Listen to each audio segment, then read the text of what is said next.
Hello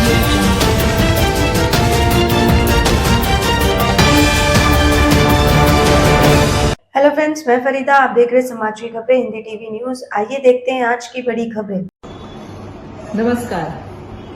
आज मी तुम्हाला आणखी एक पुरावा देऊ इच्छिते की ज्याच्या माध्यमातून भाजपा आणि आरएसएस कशा तऱ्हेने देशाचं संविधान बदलू पाहत आहेत। सातत्याने भाजपाचे नेते असतील, खासदार असतील, विविध पदाधिकारी असतील, संविधान बदलण्याबद्दल सातत्याने बोलत आहेत आणि अशातच दुसरा उद्योग त्यांनी नवीन सुरू केला आहे, ज्याच्यामध्ये जे आहे ते नवीन शैक्षणिक जे धोरण आलेलं आहे केंद्र सरकारच्या वतीने, त्याच्या अंतर्गत महाराष्ट्र राज्याच्या वतीने जे आहे ते SIRTच्या माध्यमातून त्याच्या शालेय शिक्षणाचा एक आराखडा तयार केला जातो।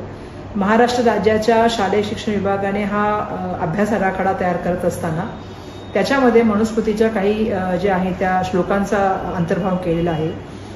जेव्हा की आपण सगळेजण जाणता की भारतरत्न डॉक्टर बाबासाहेब आंबेडकरांनी देशाच्या सगळ्यात महत्त्वाची गोष्ट जी केली तर मनुस्मृतीचं जाहीर दहन केलं आणि या देशाला संविधान दिलेलं आहे।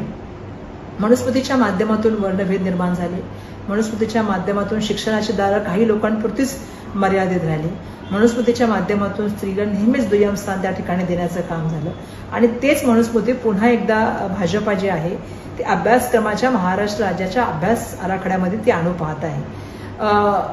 आपण जर बघितलं तर SCF याच्या अंतर्गत जे स्वभाववृत्ती आहे किंवा मूल्य आहे याच्यामध्ये हे अंतर्भूत करण्याचा यांचा प्रयत्न चाललेला आहे।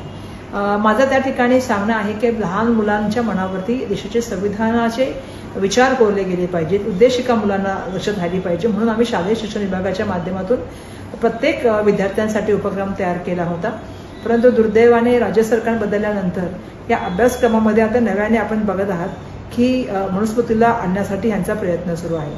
मला त्यांना या ठिकाणी एवढंच सांगायचं आहे की देशाचं संविधान हे समता, बंधुता, न्याय, स्वातंत्र्य शिकवतं आणि म्हणून जर आपण याच्याशी छेडखाणी करण्याचं काम कराल त्याचे विपरीत परिणाम होतील। त्यामुळे त्वरित त्याच्यावरती कारवाई केली गेली पाहिजे आणि अभ्यासक्रमामध्ये भारतीय संस्कृती आणि त्याचबरोबर जसं मी तुम्हाला सांगितलं की देशाचं संविधान अंतर्भूत होणं आवश्यक आहे, त्वरित त्याच्यावर कारवाई व्हावी अशी अपेक्षा आहे। धन्यवाद।